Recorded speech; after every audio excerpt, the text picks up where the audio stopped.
Hi, I'm Tim. Welcome to our channel and thanks for logging on. Today we're discussing the Vacheron Constantin Overseas Chronograph reference 49150 in rose gold. You can see and you can purchase this Grand Date second generation overseas chronograph in rose gold on our website. Subscribe to our YouTube channel if you enjoy these videos, and please click on the card in the upper right hand corner of the screen at any time to see our full commercial listing for this watch with additional accessories included in the sale, high resolution images for your desktop, and of course complete pricing details for this Vacheron Constantin Overseas. Now, of course, 2016 is the 20th anniversary of the Overseas, and the third generation watch has been rolled out. For that reason, these second generation watches are already being called a modern classic, and for the first time in a while, a little bit of a scarce commodity as enthusiasts are looking to buy these up. Now, it's the loss of the ratio of dial to bezel, the change in the case size, and most of all, the loss of the beloved double-digit date in the newer in-house caliber chronographs that's driven many enthusiasts to this second-generation model. Now, it's 42 millimeters across the broad of the case, not including crown guard, pushers, or crown. In terms of thickness, the Overseas Chronograph has always been a very viable dress watch, only 12.5 millimeters thick. You can see how the slope of the Maltese cross-style bezel actually aids and abets a sleeve in ramping up over the flank of the case. This is an easy one to wear in formal attire. Now, from lug to lug, it has a good modern stance, 51 millimeters across the wrist, and yet on my 16 centimeter wrist, it wears very securely. Can you wear it on a smaller wrist? Yes, I believe you can wear this watch quite securely down to 14.5 to 15 centimeters. But because it does have a broad case and because it does make maximum use of its lugs to extend itself visually, it also wears very well on a larger wrist. And part of the reason for that is because colored gold is just so powerful. It has an outsized visual impression, and that's compounded by the integration of the strap into the flow of the lugs. Now, of course, the Overseas looks equally coherent whether it's on a strap or a bracelet, but in this case with the beautiful blue lacquered dial with rose gold accents, the blue, beautifully bolstered, monotone stitch alligator leather strap, beautifully tapered, is the perfect aesthetic match for this watch. You want to put it on a bracelet or a rubber strap for water play, and with 150 meter water resistance, the watch can play in the water. But the combination of this strap with this clasp and this case is just exquisite. Even the interior of the clasp, the swing arm base, features the Maltese cross motif. This watch is thoroughly considered and beautifully designed. Twin trigger release, of course, which is nice to have on a large and heavy sports watch. It keeps this strap and clasp combination closed securely. Now, you can see that the strap is fixed by screws, the more secure way of affixing a strap to a big and heavy sports watch case.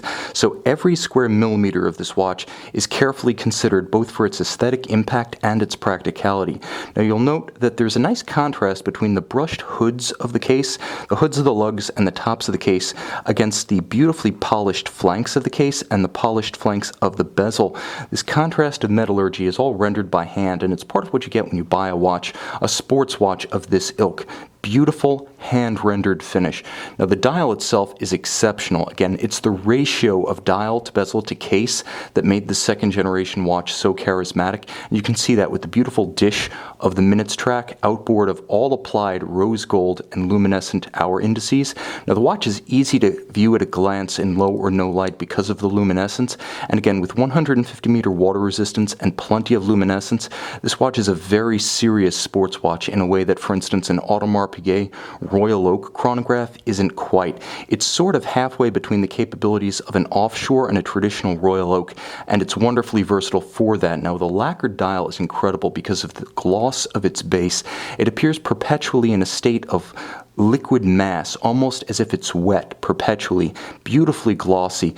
It's a nice contrast to the rose gold applied elements, and it wonderfully frames that gorgeous double-digit date at 12 o'clock. Now, there is a quick set for the date, but there's also a clever use of asymmetry on the dial, as you'll note that the chronograph minutes register is substantially larger than the hour register and the constant seconds. Again, makes the two most critical elements of the elapsed time easily readable: seconds radially and a larger subregister for minutes. There's a thoughtful logic to this dial. as well as a beauty to the golden chapter rings to each of the sub-registers and the applied Maltese cross emblem. Now on the case back, you see the image of the full-rigged vessel that is the icon of the overseas line. In fact, it recalls early 19th century journeys of Vacheron Constantin personnel to the New World, helping to establish the important relationship between North America and the manufacturer of Genève. However, it also covers a soft iron cage, which endows this watch with far more than the standard anti-magnetic property. Now, according to the ISO 764, 4,800 amperes per meter is the definition of an anti-magnetic watch, which is why Vacheron Constantin gives you 25,000 amperes per meter resistance and a beautiful solid gold case back. Now, inside is Vacheron Constantin's 1137 caliber automatic winding. It's based on a Frédéric Piguet 1185, so it's an integrated column wheel vertical clutch movement. Unidirectional winding for efficiency. It has a 40-hour power reserve, and it's modified to include the double-digit date module by Vacheron. Of course, with a vertical clutch and a column wheel combination, it's a crisp movement to actuate, and it's a smooth movement to actuate, stop, and reset. You can see, thanks to the vertical clutch, the seconds hand starts without jump.